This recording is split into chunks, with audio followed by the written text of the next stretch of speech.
இன்றைக்கி நான் தக்காளி சாதம் மட்டும்தான் பண்ண போகிறேன்.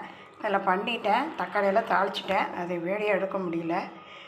ஒரு 5 தக்காளி, ஒரு பட்டை, கிராம்பு, ஏலக்காய், வரமிளகாத்தூள் இதெல்லாம் போட்டு வெங்காயம், பெரிய வெங்காயம் 1 எல்லாம் போட்டு எல்லாம் வதக்கிட்டு, தக்காளி போட்டு வதக்கிட்டு, உப்பு, மஞ்சத்தூள், மிளகாத்தூள் கொஞ்சம் போட்டு கிளறிட்டேன்.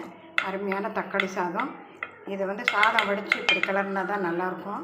குக்கர்லேயே பண்ணால் எனக்கு பிடிக்காது.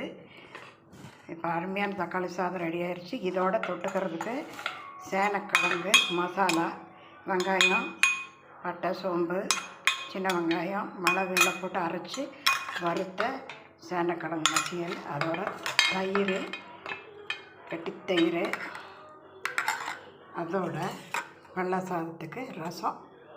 இதுதான் இன்றைக்கி எங்கள் வீட்டு